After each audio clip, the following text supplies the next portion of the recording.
Welcome, all of you, to the class tonight. Depends on when you're going to see it.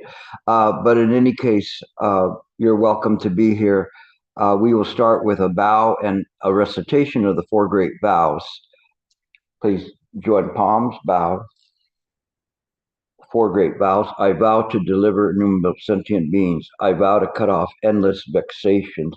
I vow to master limitless approaches to Dharma. I vow to attain supreme Buddhahood. Actually, the recitation of the four great vows is very apropos for tonight. When we talk about the four great vows, there's a part that is also added in the Chan liturgy, which says, I vow to deliver innumerable sentient beings of self-nature, cut off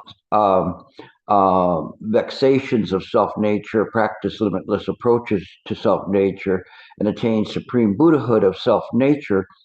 This is very important because when we say the four great vows, we should have this in our mind that this is how we practice in this state of a, I shouldn't say state, in the mind of non-duality.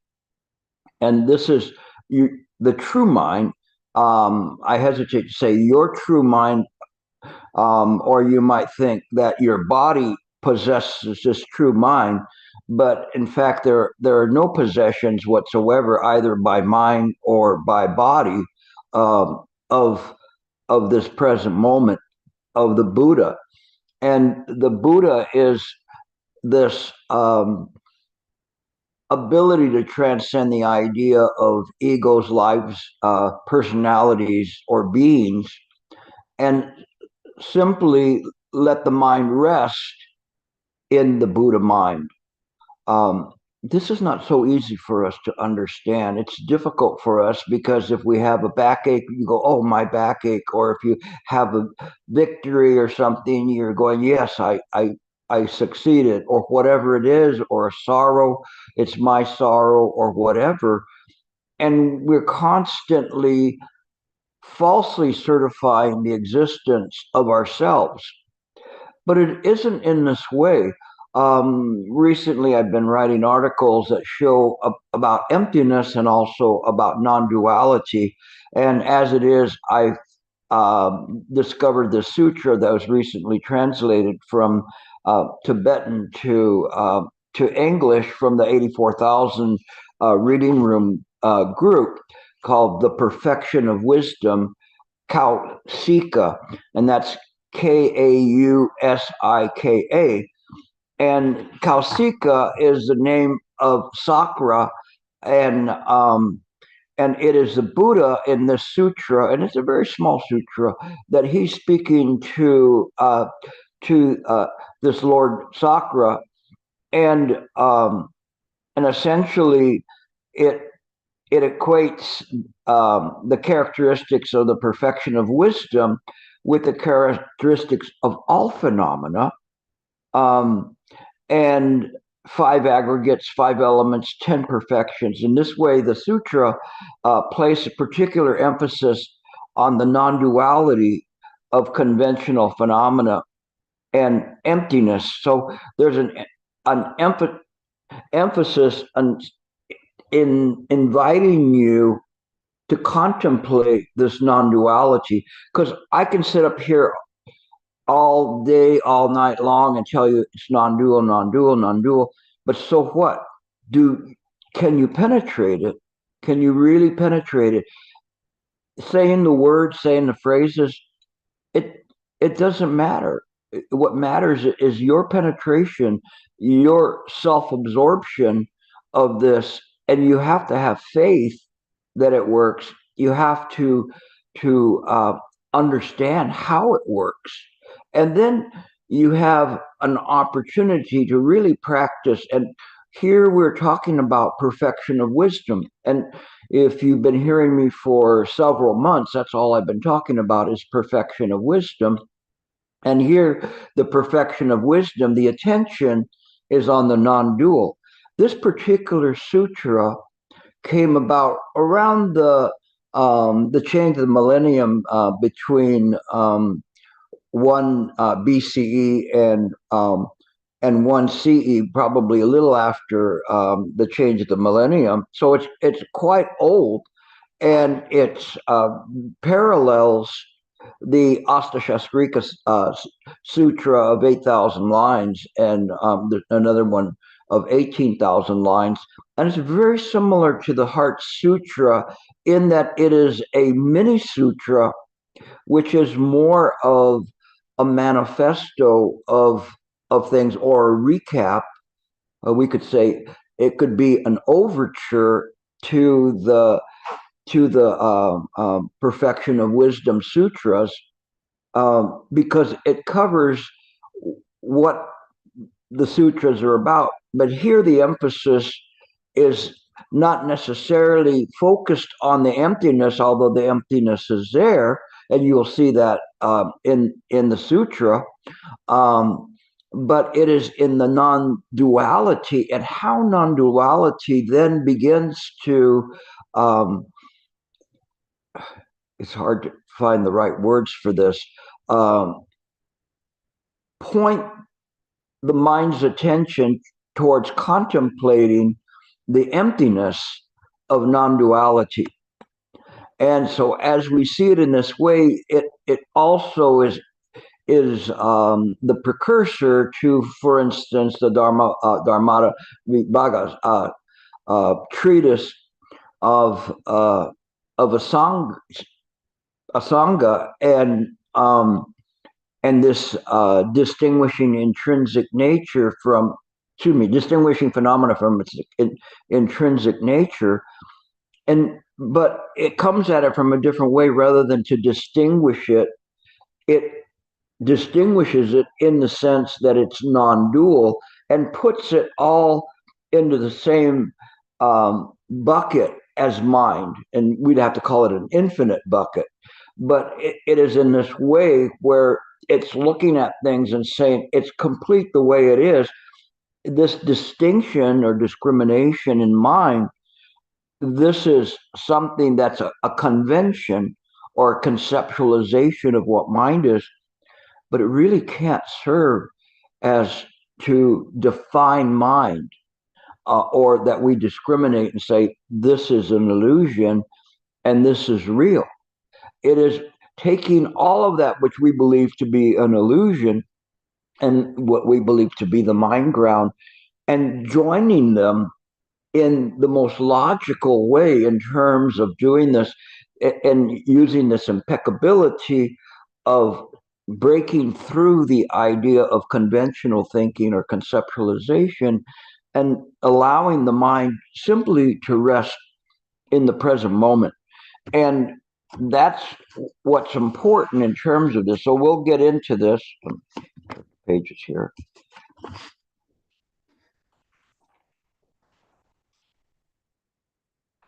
You will see at the very end of this sutra, there's a refrain that is remarkably similar to the Diamond Sutra, and the closing of the Diamond Sutra. So all of these are coming in, and these issues and things, they're reprised in this particular sutra, so they come back. The same thing with Nagarjuna's Karika. You could say that, Santa. Mula Madhyamaka Karika. Well, I guess I was close enough, but in any case, it is this treatise on the middle way. So you'll see this also coming up in this wonderful little sutra that we're dealing with. And this one was translated into Tibetan in the 9th century. The Chinese translation of it predated it, and they are fairly close in translation. There's a few distinguishing parts, but not so much that constitute a material difference between them. And so it's a lot easier for me to say, oh, this is the way it is. There's some minor changes, but fundamentally in Chinese and in Tibetan, the interpretation is pretty much the same.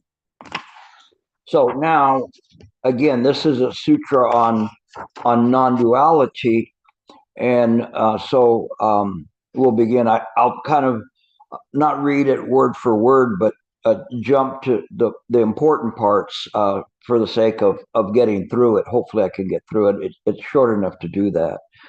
So it said that it starts with "Thus I've heard," which is a standard opening for any sutra in which the Buddha is going to be speaking.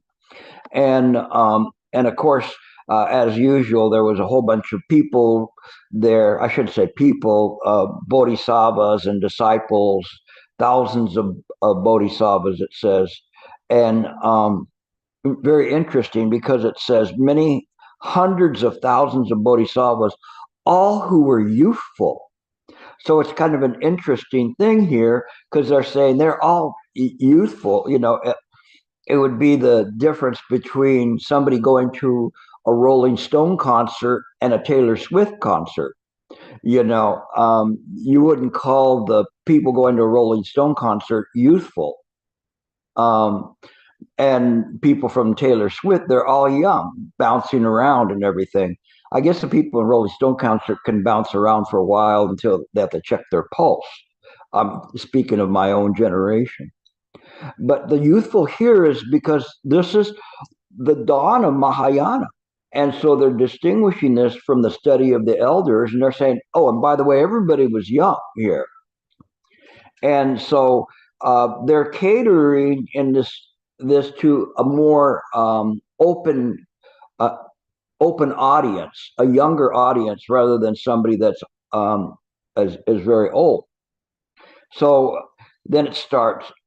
Then the Blessed One addressed Sakra, and when he addresses him, he calls him Kusita, which is another name for Sakra. And he says, Kusita, this is the meaning of perfection of wisdom. So he's going to tell you what the meaning of perfection of wisdom is. And again, I've for several months been really emphasizing this idea of perfecting wisdom by virtue of its demonstration. Do not view the perfection of wisdom as being two, nor is it not two. It is neither a mark nor not a mark. It is neither something to adopt nor something to abandon. It is neither something increasing nor decreasing, neither polluted nor not polluted, neither purified nor not purified, neither abandoned nor not abandoned, neither remaining nor not remaining, neither to be applied or not to be applied, neither connected nor not connected, neither a condition nor not a condition, neither a dharma nor not a dharma. This is the practice. This is very, very deep. I say it very quickly, but we've got to back up and see what's happening here, because this is an incredible opening here, because it's telling you what this perfection of wisdom is, but it goes by so quickly we miss it. So let's go back a little bit and let's see what it says, because it starts and it says that it's not two, and it's not, and it is not two. So it's getting rid of the idea of that there is a subject and object, but not negating the fact that there are appearances in mind. And it says it is neither a mark nor not a mark. So it's saying we should not know these things. For instance, in the Diamond Sutra, the Buddha should not be known by his 32 marks, because knowing the Buddha by the 32 marks, maybe the Buddha has 32 marks, but we shouldn't know the Buddha from this, because this is a conceptualization. And one begins to conceptualize what the Buddha looks like, then we begin to search for the Buddha outside of mind itself, which cannot be. That's why the ancients would say neither the hair on a tortoise or the horns of a hare, hare being a rabbit. Those are those are, in that way, are non-existent. But we're not looking at it from the idea of just simply a nihilistic non-existent. We're looking at it from mind itself, which is mind. Fasong was clearly saying this, that the substance of mind is mind. No, the meaning of mind is mind.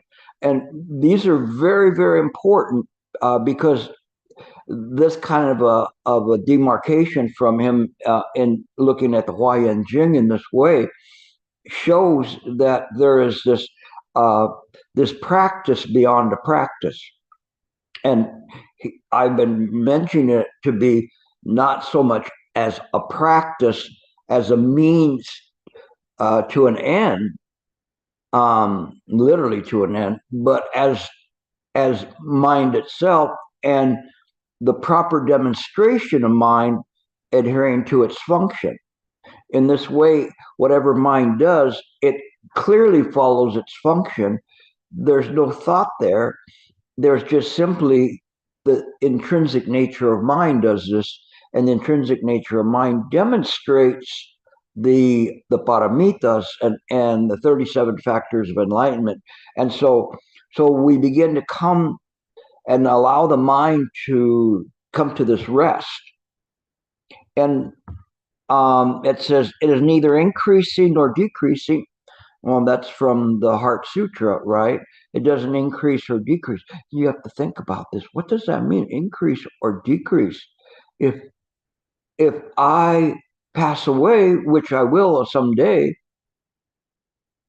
does the world decrease one person?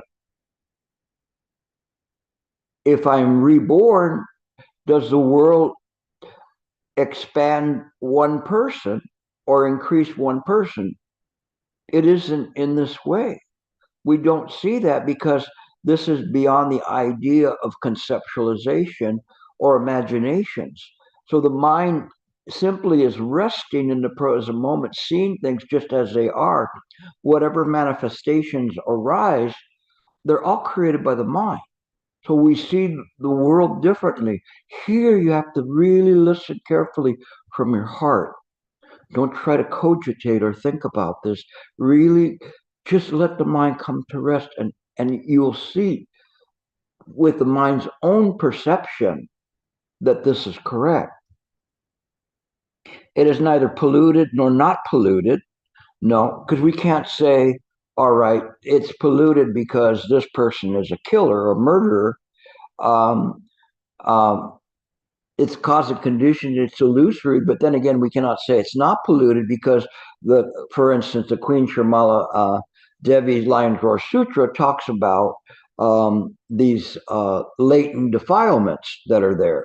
So if there are defilements, there has to be a pollution there, but it's not either this or that. It is just simply understanding how mind functions. And again, we have to stop, contemplate, take a rest in this present moment and absorb that, where we are fighting against this idea of duality. Every time we study, it's I'm looking at this, or I am practicing, or I'm sitting to meditate.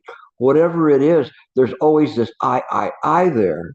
If we let that go, we just simply rest in mind, then there's no duality there.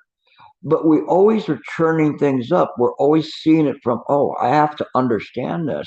I understand this. No, it isn't in this way. There is not somebody that understands this. It is simply mind.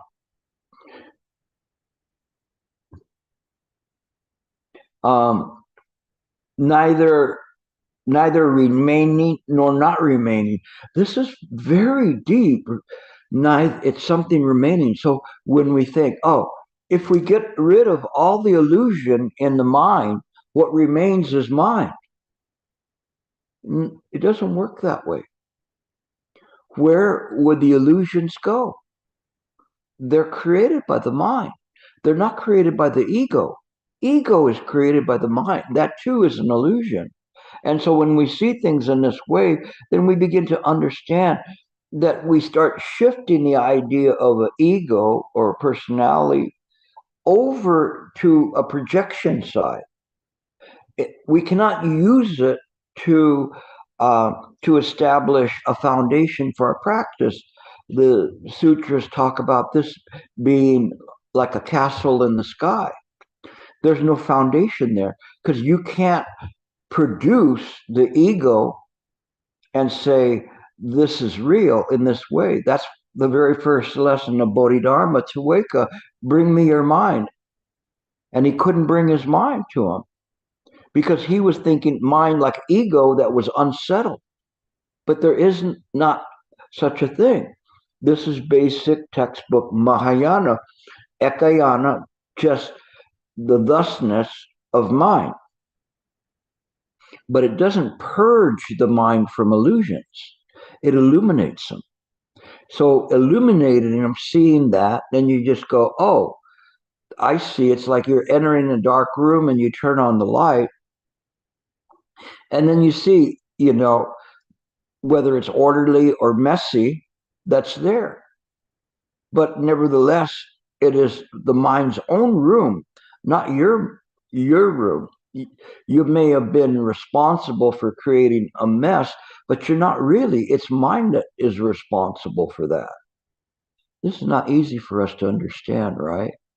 Because we want to get rid of the ego, but we also want to blame the ego for everything. So we're always blaming. Why? Because the ego, being part of mind, doesn't want to take responsibility that we messed up our life. Huh? But it's the mind. It's just mind. There's no duality there. There's no ego there. I'm taking you into the very deep end of the pool with this so that you begin to see it's just mind. It's just this way, but it will fit. In the end, all of this non-duality and emptiness will fit together as we begin to see it. And it's neither a condition nor not a condition. Again, the same thing is that by saying it's not a condition, the conditions don't disappear. Where would they go?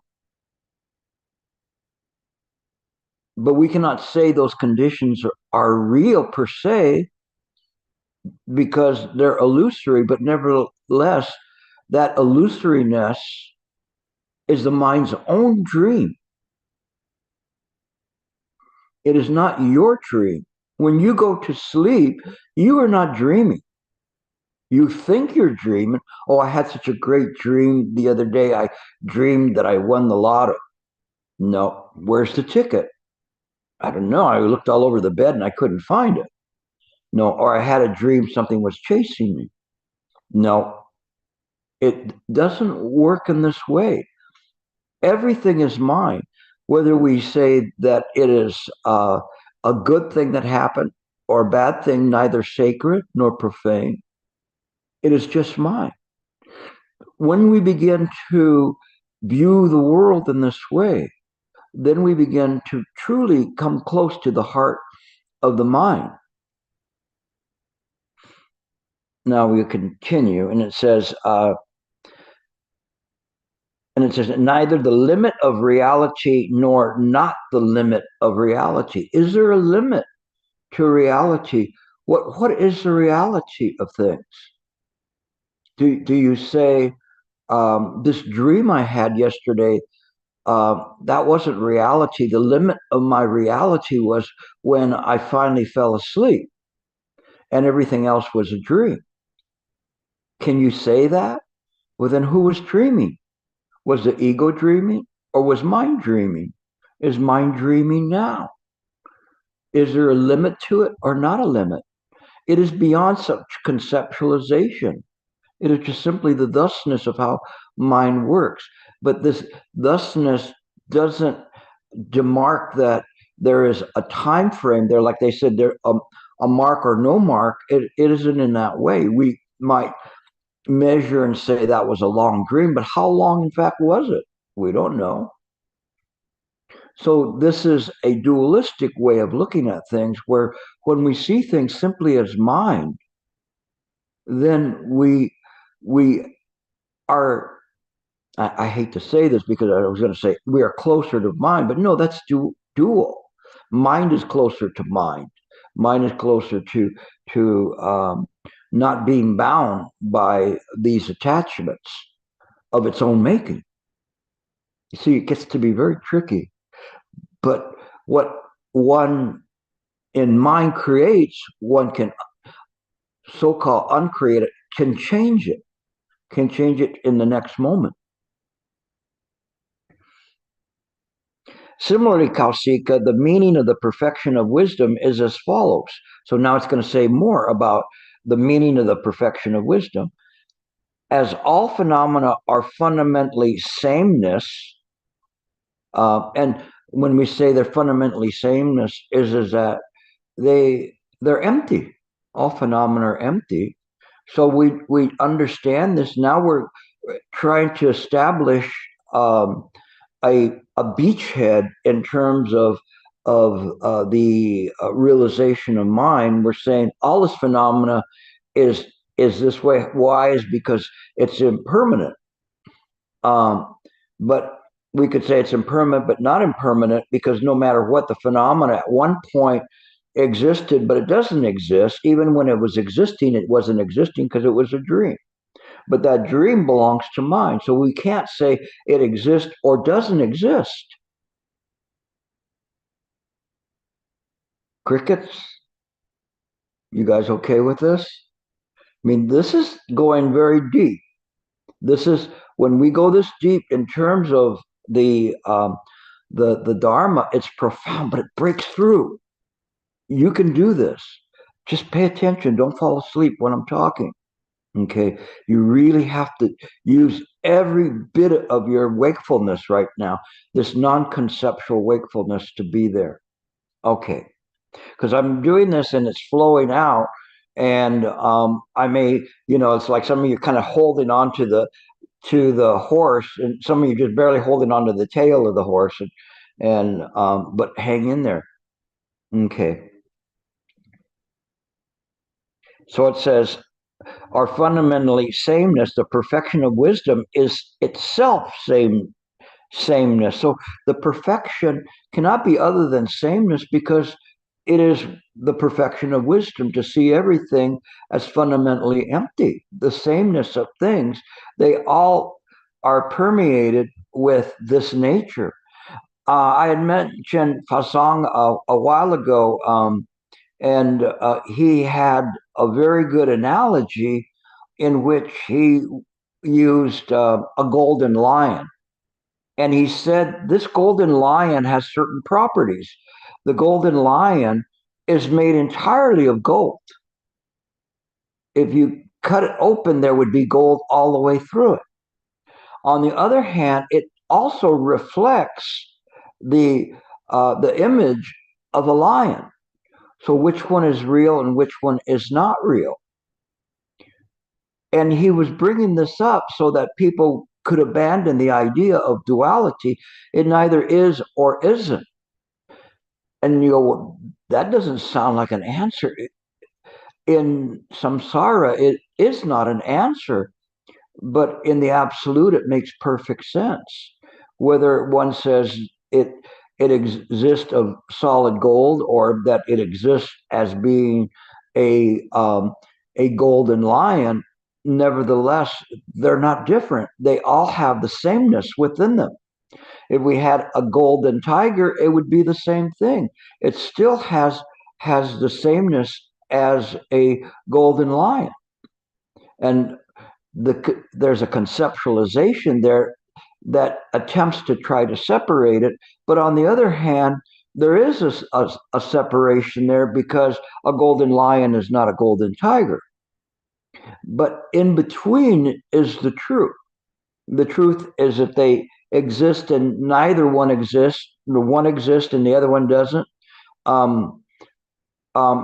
So it's a very interesting thing, but we have to be able to try to penetrate that. This is not easy for us to be able to see this, because if we can work this way, kind of like a Rubik's Cube, and keep turning it and turning it and turning it, eventually there will be a realization that it is just the process of turning the cube that is the answer, and that is the function and is the meaning. Why? Because it all is mind. The primary meaning is mind. It is not to get to some place.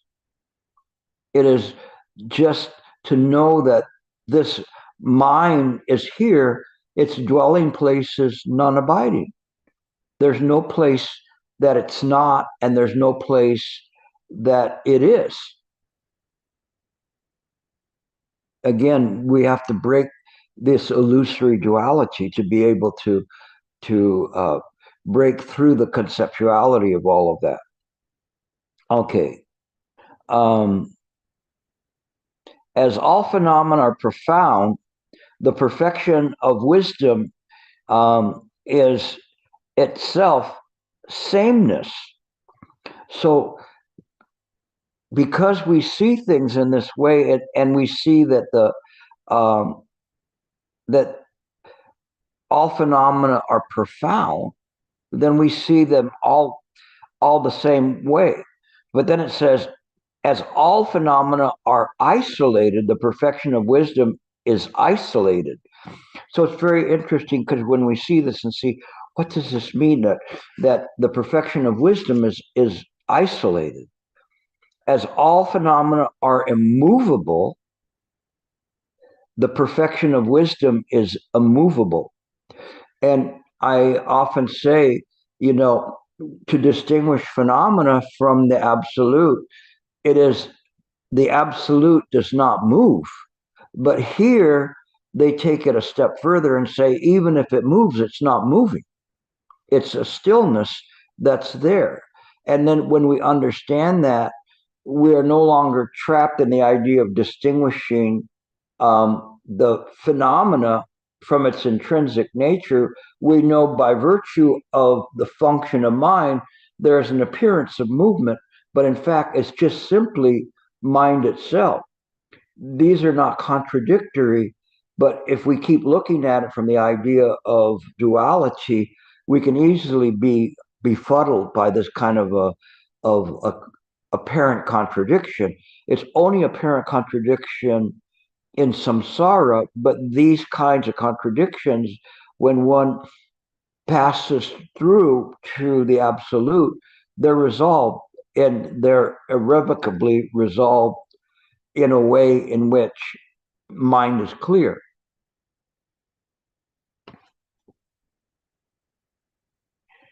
As all phenomena are without thought, the perfection of wisdom is without thought. And so we look at it and we say, okay, who I often mention, so that you can kind of destroy the idea of this thinking, is that in the five skandha, the last skandha is consciousness. So the consciousness is empty, and emptiness is consciousness. We cannot say that there's a thought there, or the perception is empty. We cannot say that I perceive something. It is simply mind perceiving, mind that is without this conventional or conceptual thought that functions.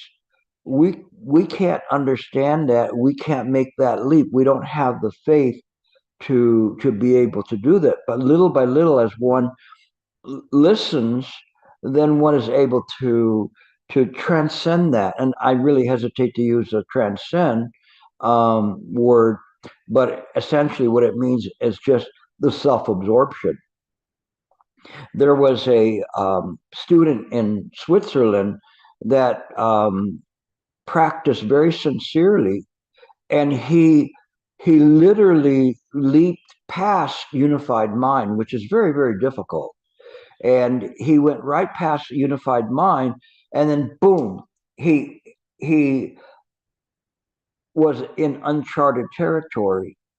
And even though I had said in the lectures before that, don't hesitate, jump, go, don't be afraid, he got startled, because all of a sudden the mind entered into a no thought, a no conceptualization, a no of even know what. There was not even a person to say, what the heck is happening? So he immediately retreated from that. And it was simply because he was new to this idea of practice. So he was startled. And I've run into so many people that have gotten to that point and run back because they're startled. There's nothing there. They think that this is nihilistic, but it's not. If they just remain using their method, the mind will come to welcome them, but they're afraid. They're afraid of their own mind. They don't recognize mind. How could they recognize mind? They don't know mind. Mind knows them. Mind saying, keep coming, just a little bit more. But they run away. But when we understand how mind is, we should not have this fear. And the Heart Sutra says, uh, uh, they have no fear in their minds. Bodhisattvas have no fear in mind, and departing far from confusions and imaginings, they reach ultimate nirvana. They can reach mind, but because they're fearful, they move away from it. Or confused, departing far from confusions and imaginings. They're confused. They don't understand that. They're afraid because they've never seen it. Logically, it's something that can't even be described. But to them, they confuse this emptiness with the emptiness of the vacuum of space. But we only relate space in this way to saying that the mind is vast and infinite, but in space it contains all phenomena. This is hard for us to understand. So when we depart from the phenomena, let's say we depart from Earth and now we're in space, there's nothing to hold on to. And so we get frightened. We want to go back to Earth. So we go running back to samsara because we can feel it. I can feel my body. I can do this. And have any of you ever practiced and you lost your body? And some of you get scared. I can't feel my body. And I'm going, that's wonderful. At least you can't feel the leg pain anymore. So at least you got that far. But the thing is that don't worry about the body. It's trust me, it's still going to be there, but just keep going and going.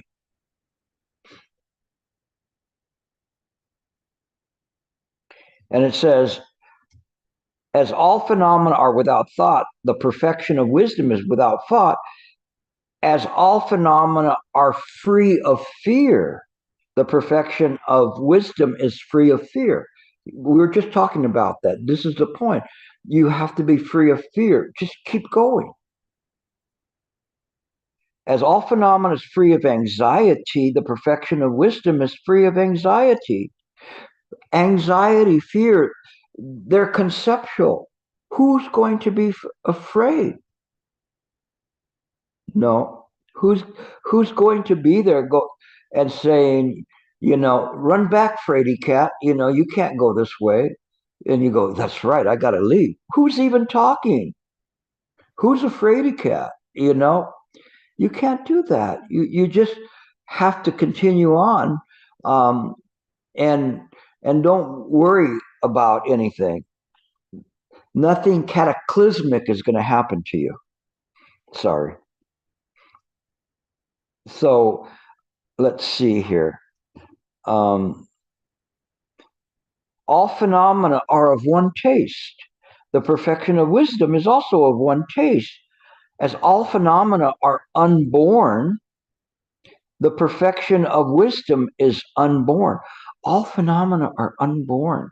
It's very interesting because they're relating this to the absolute, not to samsara. Because you say, oh, well, of course I was born to my mother. And my dear Dharma brother, Boshinfasha says, you have to clearly know who your mother is, which is wisdom. And so this wisdom is not born. The perfection of wisdom, and don't go to your mom now and say, I just found out you're not my real mother. It's okay. So it says, all phenomena are unceasing. The perfection of wisdom is unceasing. Why? Because mind, there's no beginning or end to mind. We're getting rid of this duality. They're bombarding you with this, really hitting you and hitting you and hitting you with all those little bugaboos that you have in your mind that hold you back and say, don't look at it this way. When you get there, keep going. They're building this platform to practice from. All phenomena are like space because the perfection of wisdom is like space. And we see things in this way. Again, when we're talking about the space here, we're relating it to the infinite. There's no boundaries there. There's no perimeters there at all. As form is boundless, the perfection of wisdom is boundless. This is very, very important for us to understand. The perfection of wisdom is boundless because this perfection of wisdom, when we see it as boundless, it's unlimited by time and space. There's no place it can't be. And if your perfection of wisdom is boundless, so too is the compassion.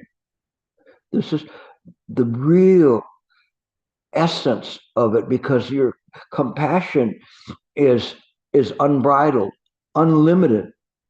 It's an inconceivable compassion. And it goes into the earth element, wind element, fire element, space element, and consciousness are boundless. So consciousness is boundless. Think about this. Where is there a place where consciousness begins and consciousness leaves off? In terms of it, it all belongs to mind, no matter what. Whether we talk about it as the Buddha's perception or the illusory consciousness of the five skandha, it is just simply belongs to mind. There's no beginning or ending point in there. As Mount Sumeru is boundless, the perfection of wisdom is boundless. And Mount Sumeru is often equated as this middle point in everything. Kind of, we could say the hub of the Buddha mind is represented by this analogy of Mount Sumeru, where everything comes off of it. And so they're saying it's boundless. We cannot put a tape measure on Mount Sumeru and say, well, it's this far. It's irrelevant. No matter how much we try to go up, as we expand, it expands. As we contract, it contracts. We don't understand that. But there's no contradiction in the absolute about this. I don't expect you guys to suddenly become enlightened, but if you do, just make sure you give me credit, okay? But if hopefully, it'll bring you closer to some kind of a realization. Okay. As Vajra is the same, Vajra here is represented as a diamond, or this diamond wisdom, this clarity, this diamond that is able to cut through illusion. Again, here it's referencing the Diamond Sutra. At that point, when all this is happening here, it's like new stuff, right? But to us, it would be like listening to a song from the 1980s. That was like a long time ago, much less the 1950s. Some of you could remember, but this was like a new tune. This was the Vajra sword was like a Taylor Swift tune. Now, it was so fresh. And so they're bringing it in and saying, hey, it's just like this Vajra sword that cuts through all illusion. So as Vajra is the same, the perfection of wisdom is the same.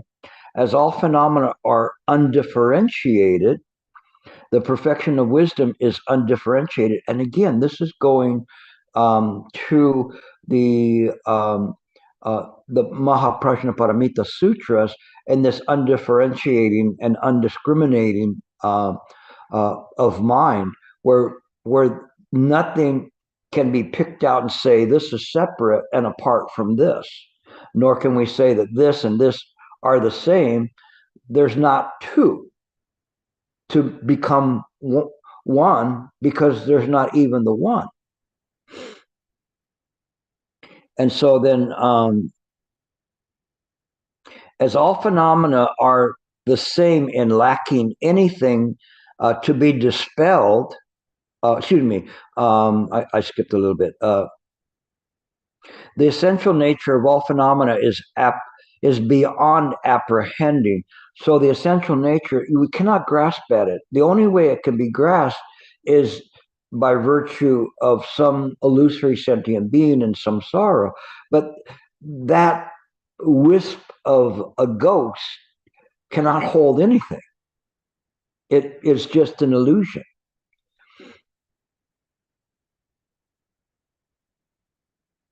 As all phenomena are without anything to undertake, the perfection of wisdom is without anything to undertake. As all phenomena are inconceivable, the perfection of wisdom is inconceivable. So all phenomena are inconceivable.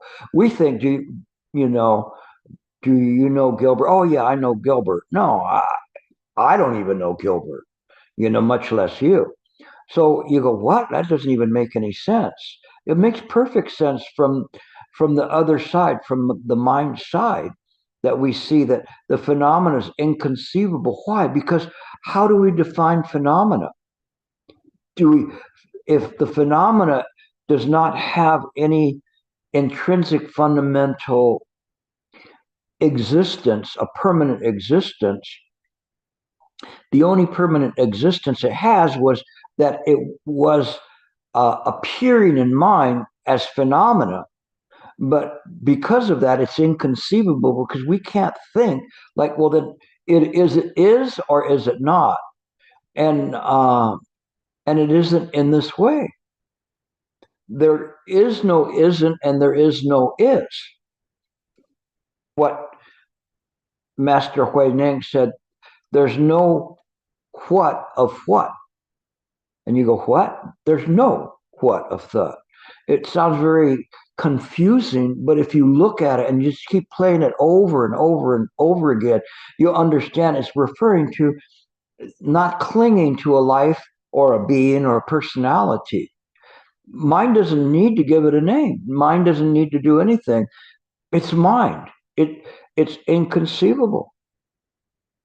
If you recall, then Sariputra asked Manjusri, how do you practice the inconceivable? Pretty good question, right? How do you practice what cannot be conceived of? This answers it right here, this sutra. Manjusri said, I am the inconceivable. This is powerful. I am the inconceivable. Is he saying that he, as Manjusri, is inconceivable? No, he's saying mine is the inconceivable. Mine is the unobstructed. Here it is. This was the very burgeoning of true Mahayana practice.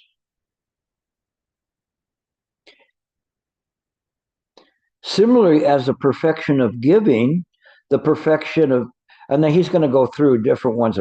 So I'll read them to you, and they're all preceded by the word perfection. So perfection of giving, discipline, patience, effort, concentration, wisdom, means, aspiration, power, and the perfection of gnosis. The perfection of gnosis, meaning the self-absorption by mind, that in this gnosis, it is mind's own perception, which is the gnosis of the entire Dharmakaya. It knows it intimately, intrinsically. without any duality there.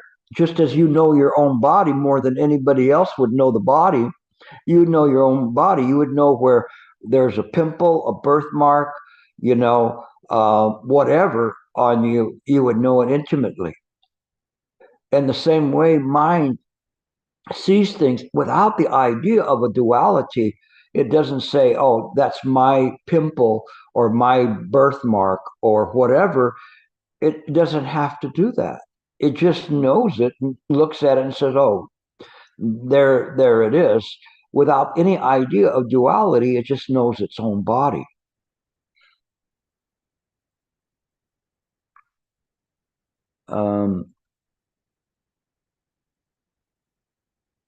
Are purified of the three spheres and thus boundless. The perfection of wisdom is boundless.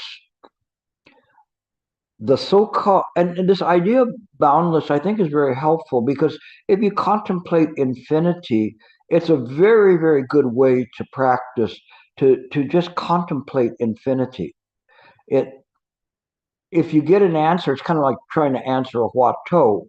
It isn't in that way. To contemplate infinity is just simply to place mind in mind, two mirrors facing each other. But the difference is that there's still something there. It's not empty of everything. It is simply the understanding of this infinite vision by virtue of the mind's own infinite vision.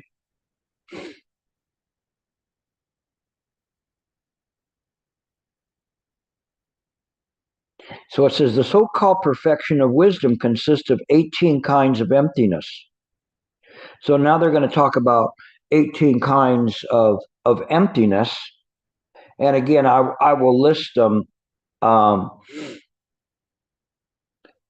Internal emptiness, external emptiness, internal and external emptiness, emptiness of emptiness, emptiness of emptiness. I actually really love that one, because it really paints the self into a corner. Great emptiness, ultimate emptiness. Hold on. Emptiness of conditioned phenomena, emptiness of unconditioned phenomena. What's conditioned phenomena and what's unconditioned phenomena? It's very interesting. I'll leave it to you to contemplate that. Emptiness transcending extremes, emptiness without beginning or end, emptiness of anything to be given up, nothing to give up, emptiness of nature, emptiness of all phenomena, emptiness of self-characteristics. Remember, we talked about the self-absorption by mind. Emptiness of non-apprehension, of non-grasping something, emptiness of non-existence, emptiness of essential nature, and emptiness of essential nature of non-existence, emptiness of the essential nature of non-existence. So it is giving you nothing at all to hold on to. There is another one that was in the Chinese version, which was the emptiness of no characteristics. So there's no characteristics to anything.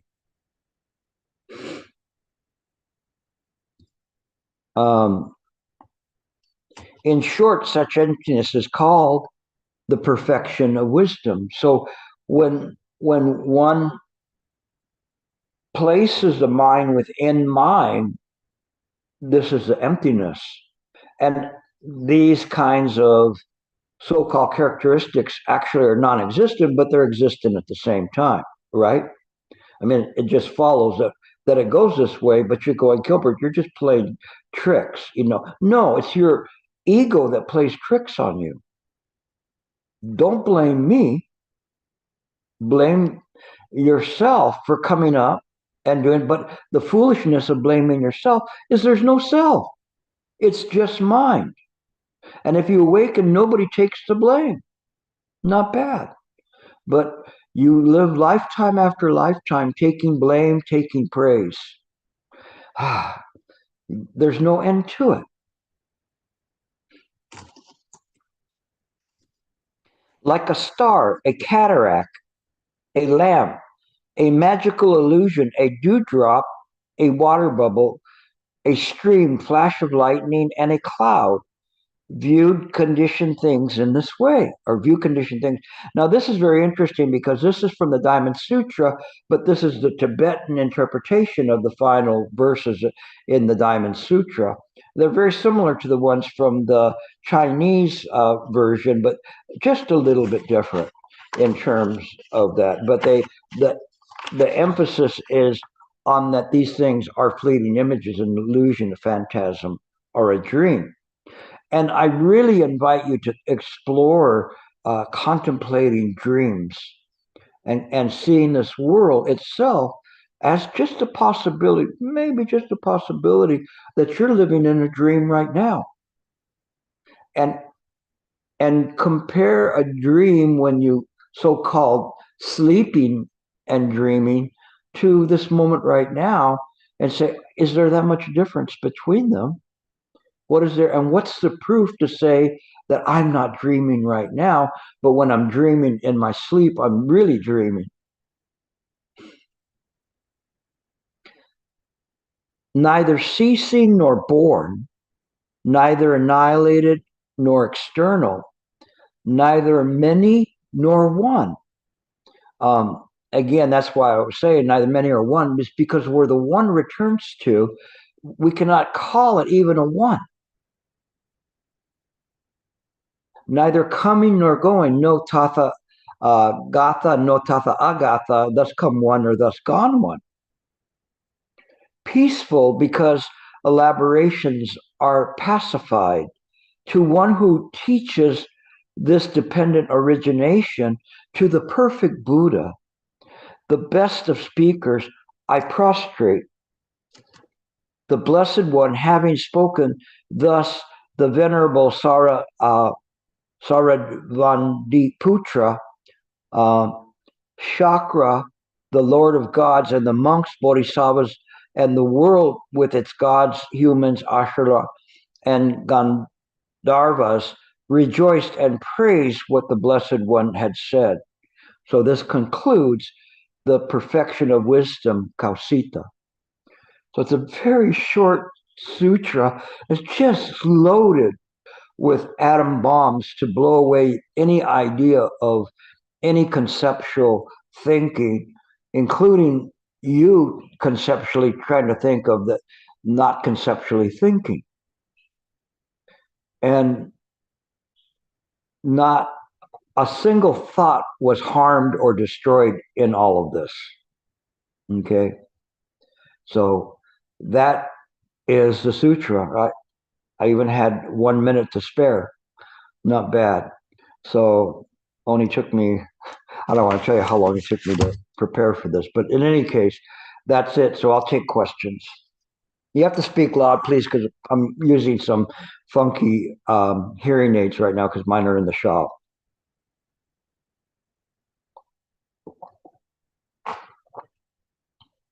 I'll take questions or comments. Yes, Shloka.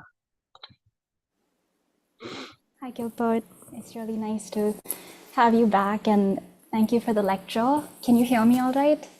A little louder. Okay.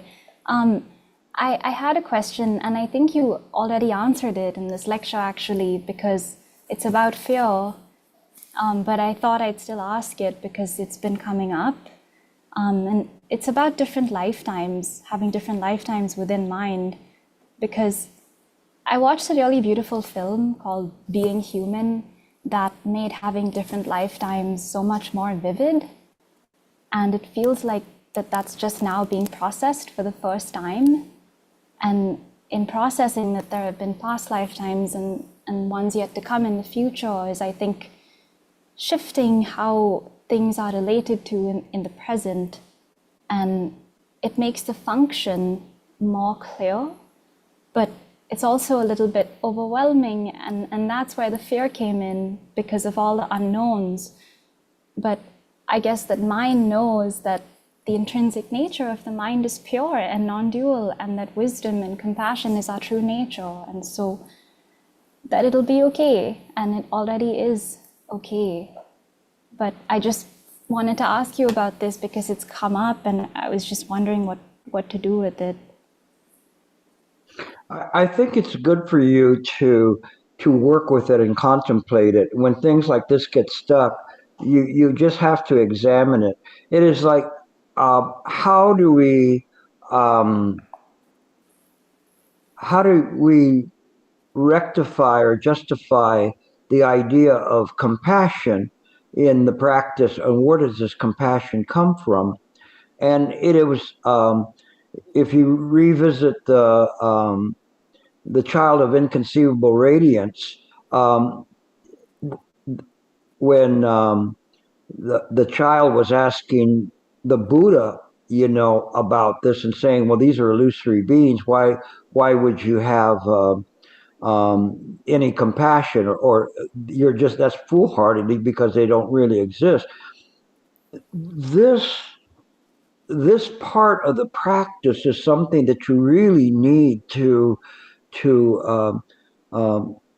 zero in on, because it gives meaning to the idea of mind. Otherwise, mind will fall into a nihilistic one where we say it neither is nor isn't. All of these things then become not useful in terms of the practice because our misidentification of what mind is. But as we begin to practice, you have to sincerely explore this and see. And for you, your key is to look for what is a compassion. It is why after the turning of the Dharma wheel, then came the Tathagata Garbha Sutras and a redefining of the idea of compassion via Buddha nature. And this idea of Buddha nature is not easy. We think we know what Buddha nature is, but we conceptualize about it.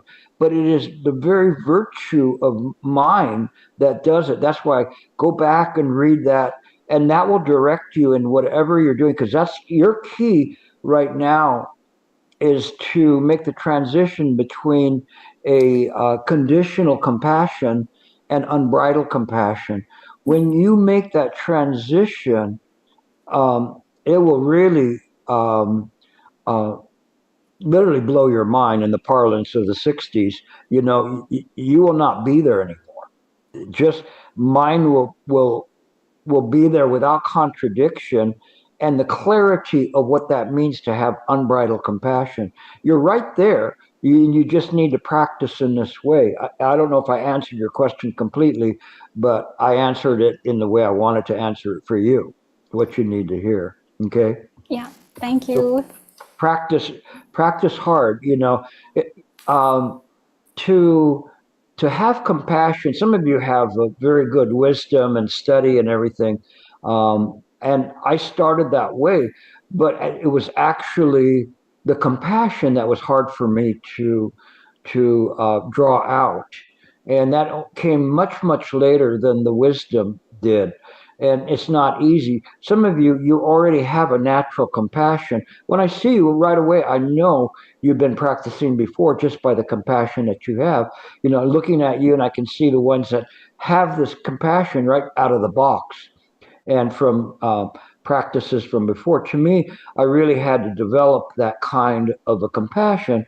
But developing it now, there's no difference, because one is intimate with this unbridled compassion and non-discriminating compassion. And so this is where this is all going to.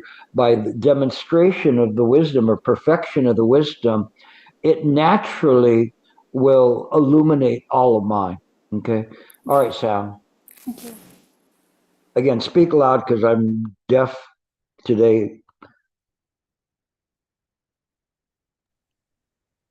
Amitofo, Gilbert. It's great to have you back. I heard from Michael. It was a very good retreat in Switzerland. Is this loud enough? Yeah, well, just yell. Sorry. No, that's no problem. Michael told me when he returned that the retreat in Switzerland was really good. So I was really happy to hear that you were able to bring Right View Dharma to Europe like that, and that it affected so many people in a positive way. What I'll hold the microphone close to my mouth. I'm sorry, but I also just wanted to say, Guoguang, Venerable Guoguang says hello. I was able to have 2 weekend retreats in a row with her, and I just wanted to share with you. She lectured on the sound hearing method from Guanyin, and I really connected with it, and it was so blissful, and she was and in my interview with her, when I was speaking with her about utilizing the method, she was like, how did you, she was questioning, like, how did you get to this point? How are you already understanding this? And I told her, I said, well, Gilbert gave me the cheat sheet. He gave a good lecture on it a few weeks ago. And she goes, oh, that makes a lot of sense. So it was really fun, and it made me want to thank you, because your lecture on the sound hearing method really set up for some deep practice during her retreat. What I did want to ask you regarding your lecture, I thought you mentioned when talking about dreams, it's not your dream, it's mind producing the dream, and in terms of the Dharma, that makes sense, but recently, I've been having very vivid, very personal dreams where I've seen people who were in my life who are no longer, just gone down different paths. I've been seeing a friend who passed away quite a bit. Now, I wanted to ask you, why in these dreams do you think these personal things are produced to this illusory self when it's mind really producing them? Cause and condition never fail. When they talk about this, that's why they're saying there's no duality here. So even though you're an illusory sentient being, nevertheless, it's mind. So why wouldn't mind think about those things? It created it, it produced it. Of course, it can replay it. It's like when I was young, we had like, I hate to say it, 4-track tapes that you could record a bunch of songs on that you like. Now, you can get on one of these things, and you can every single song that ever existed is, you can access it. Mm-hmm. And this is in the Qigong, we'd call it the total information network. In Buddhism, it's the Alaya Vijnana. And so there's, just simply because you fall asleep doesn't preclude the Alaya Vijnana to produce bija seeds that come into the consciousness.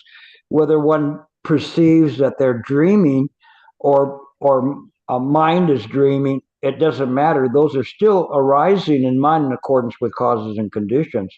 And so when you see that, just like you doing the sound method, this is causes and conditions. You received instruction, and then that instruction was buttressed by Guogan, by her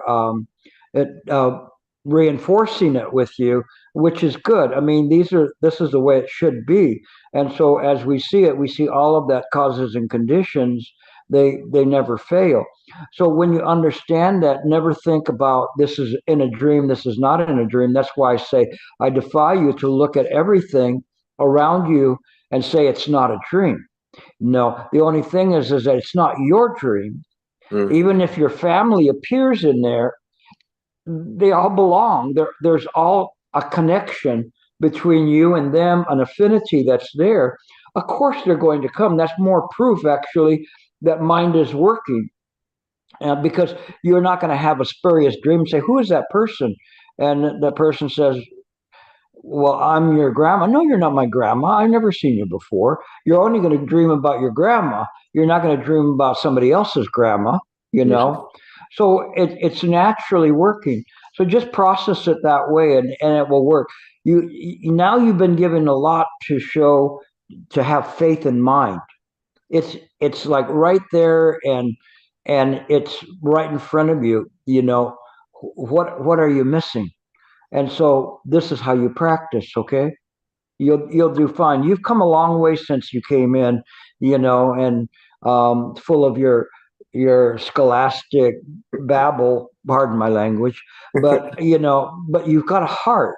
You really have a heart, and you didn't need more scholastic part. You needed the heart, and I'm very happy to say that you've done very well. A lot of you have done that, and I'm very happy about that, because now you can be of use.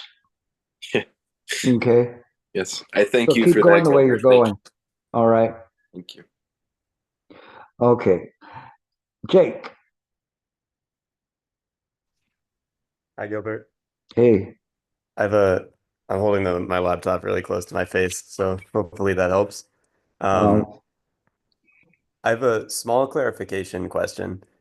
I think this presentation is sort of a great example of when you can only penetrate if you can sort of roll between the absolute and the samsaric perspectives. And I was thinking in particular about your example from the Diamond Sutra with, can you know the Buddha by the 32 marks? And maybe there's like, a samsaric perspective that those are there, but that's not really the point. So you kind of go back and forth. And the thing that sort of just struck me is like these texts would be so much easier to understand if they just said something like, from the perspective of the absolute, comma, all phenomena are inconceivable, right? Instead of just putting that statement there without any sort of like way to, you know, make that that's a statement from the absolute perspective.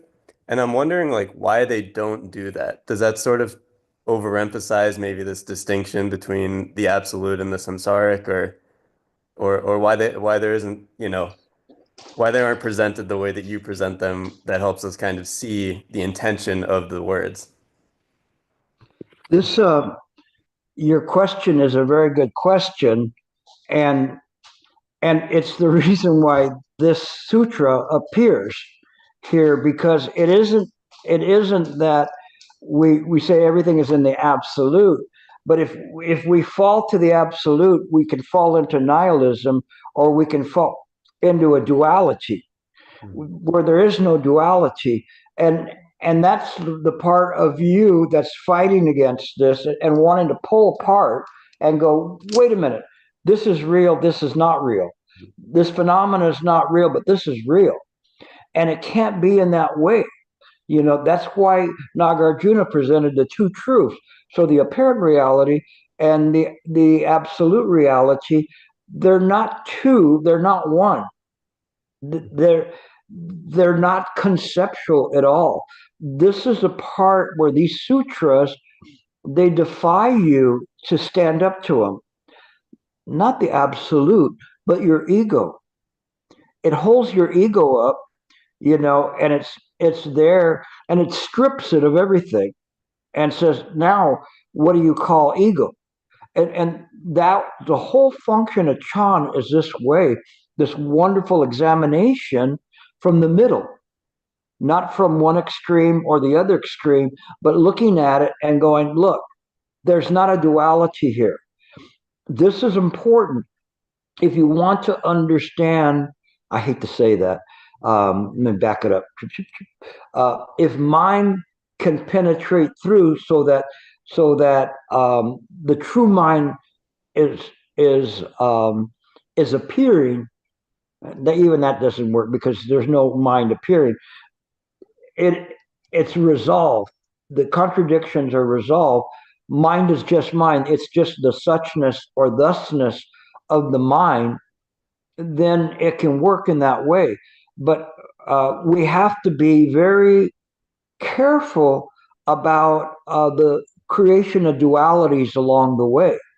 And the mind is very clever to come up with a duality somewhere And that's why you see me constantly correcting myself, because I don't want to fall into that, but I'm also showing you what you have to do moment to moment to moment to separate from this illusory idea of a duality.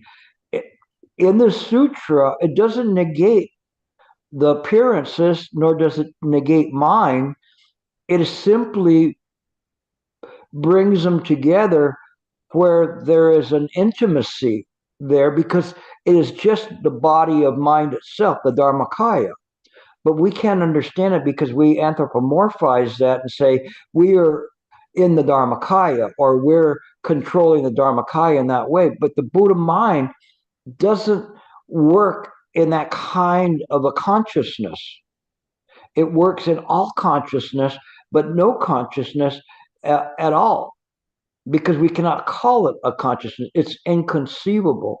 So we have to trust to I hate to say enter the inconceivable, but accept the inconceivable. And the best word I can say is realize the inconceivable. It's not like you're entering anything, or you're coming to something, or you're doing anything. It's just a realization. It's just this mind is the Buddha mind. And so that realization comes without the sense of duality. That's why I really work hard.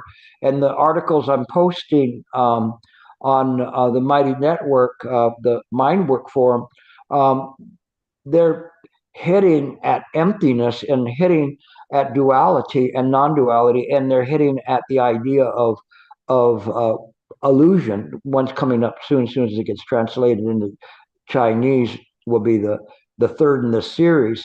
And so all of this, you have to back away from Jake and project them in mind, and then contemplate from mind. I can't say from that perspective or viewpoint or whatever, because there is no viewpoint there. It is just mind looking into mind. Contemplate two mirrors facing each other, and the infiniteness of that, and which is actually Fasang's second very popular analogy of the Empress Wu building a chamber of mirrors, so that no matter where there was, and put a Buddha statue with the light there, and it's infinitely appearing everywhere. And it's the same thing here. Wherever one looks, it's the Buddha mind. It's not other than that. And so one has to let go of one extreme and the other extreme. Remember, they were saying there, it is not in the extremes. And they're pointing directly to Nagarjuna's Madhyamaka school of the middle way. The middle way doesn't negate either side. If it did, it wouldn't have been the middle way as Nagarjuna was. It would be a philosophical middle way, like somebody making a diplomatic argument. But it isn't in that way. Nagarjuna went much deeper than that, and most scholars miss it. They really miss it. They don't see that. They see the middle way in between the apparent reality and absolute reality, but the middle way is no way at all. It is simply the realization of mind. And in realization of mind, there's no contradictions. There's no duality whatsoever. There's not even the one mind. It is just the suchness that has never ceased appearing. And everything reflects that suchness. Even the illusory appearances are not separate from that. Okay? That gives you plenty to work on. So you and Shloka have your homework to do with your stuff. Okay, Tom, where'd he go?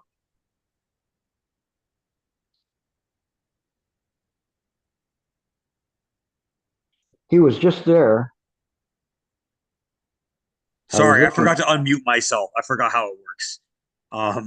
something I've been thinking about recently that I think you may have touched on that I didn't understand is this saying from the ancients, great doubt, great enlightenment. And sometimes this one bothers me, but maybe not enough to call it a great doubt because I don't really feel a lot of doubt. I read Sung San's Faith in Mind, which I'm probably pronouncing wrong, but it's okay. And I felt some resonance with that quite early on, and I've never really had anything that you could call a great doubt. But just earlier now, you said something, I don't remember your exact words, but you said the turning of the Rubik's Cube is it. Like the cube's turning itself is it. And I wonder if maybe that's some of what this great doubt is about. Because that I think I experience often, like in my morning or evening sit. And I'm just trying to understand if I've got it, like if I'm thinking in the right direction. Like, what is the great doubt? And if I have this faith in mind, how do I know when I've got the doubt? It seems like the doubt and the faith are sort of antagonistic to each other, and that can't be right. They have to fit together somehow. I'm going to tell you something, but don't quit. Okay. I can't help you. Okay. I love that for me. Some of you may understand what I'm saying, but don't doubt what I said. You were looking at this and approaching it from the samsaric side. I certainly don't mean to. I understood. I mean, I'm trying not to force. I'm not trying to belittle you. What I'm trying to do is point you in the right direction, and so in the way where you're reaching for it, you can never get it. Go back and read Faith in Mind again. I just was talking about it in a retreat. I wish you could have been there because it would have resolved a lot of things in there. But reread it now that you've heard what I've talked about now. It's not about generating a great doubt that you don't exist or this world doesn't exist. The great doubt is saying that this world is a duality, that there's a reality to this, that you are a separate life, personality, ego, or a being, when it is just simply mind.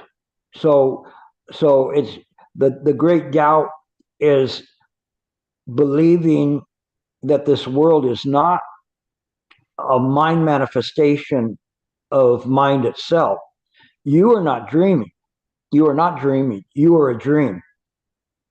And that's where you should start from. The reason I can't explain it to you is because my self is illusory. What would I know? But mind can illuminate the way for you. You just have to trust, have faith in mind. My gosh, your poem was faith in mind. What part of that were you missing? Well, that's kind of what I'm saying. I feel like I understand this poem at least a little bit. I'm not going to claim to have any sort of attainment, but I felt like I got it. Or at least that I understood the broad idea that it was trying to impart. What I didn't experience is any kind of doubt. I've had I'm going to say a pretty strong faith in mind since I read it. And yet no doubt has ever arisen that's really taken over me or gripped me the way the ancients seem to say that it should, or that it does as part of the process. Well, if you got it, don't give it to me. Okay, fair enough. Okay. You have to understand that I'm saying this as lovingly as I can to you to break some illusions there. Just hang in there, stay here, and eventually it will make more sense. Again, revisit faith in mind, and there's nothing to get. There's nothing to get. Nothing to put down. Once your mouth opens, you're lost. And so I understand where you're at. Most of the people in this room or in this forum have been through yours or currently going through what you're doing. Just have faith. And it will clear up on its own. You have to practice sincerely, really sincerely. Don't let Tom practice. He'll mess you all up. Okay. I hate that guy. But if you let just the mind, your heart, find your heart, just like Arvin found his heart, and a few others of you recently, Sam found his heart. Find your heart. Okay. And Master Shen Yang said that to people before. You're here. Don't search there. Find your heart. Find your true heart. And that's what's important in terms of that. You're right in the right place where you should be. I have no interest in demeaning you or putting you down. I just want to guide you in the right way. Your question was sincere, and it's a question so many people have, but there's oftentimes not enough people that will give you that bitter medicine that you need. And so, if you could take that medicine, it would be good. No, I don't view it as bitter at all, Gilbert. I It's appreciate not your a poison; it's an elixir. Okay, so don't be afraid of it. But it's a good question, so hang in there, Tom. Okay. Will do. All right. Anybody else? Nobody. All right. Well, I'm very happy to come back and present the Dharma to you. I'm thankful for Ian and Sentha in presenting the Dharma to you while I was gone. And anytime I'm gone, please support them. They're cutting their teeth on how to present the Dharma, and I think both of them been teaching long enough that they're past the teething stage. But in any case, it's something that just pay attention, because you may be the next one up to give a lecture in some time soon. So in any case, thank you all. Sorry I didn't communicate so much when I was gone. I was so busy and tired most of the time that it was kind of a whirlwind thing. And the next moment I was back in the States. So it was different. And all I can say is that it took me a long time to teach the Germans humor.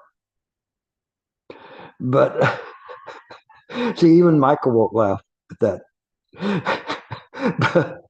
but yeah, but once they got it, then they could laugh quite a bit, because they're too serious, with everything. But they were very good listeners. I have to give them that. They were excellent listeners, especially something that they hadn't gone that deep before. And so I was very happy with them, and they were wonderful people, and the English as well, that I taught. But in any case, it was a absolutely different experience for me to go there. But it was worthwhile, and hopefully we set some foundations for future times over there. And Joyce, it was absolutely beautiful over there. It was like really incredible place to be. Perhaps next time. So we'll see. Okay, I think that's about it. Thank you all for listening, and I'll still be around for a few more before I'm off to other parts. Be going to Boston and Connecticut. And I don't know, I think we had one cancellation over there. There might be some space at Sayina or Mina. Is there any opening still?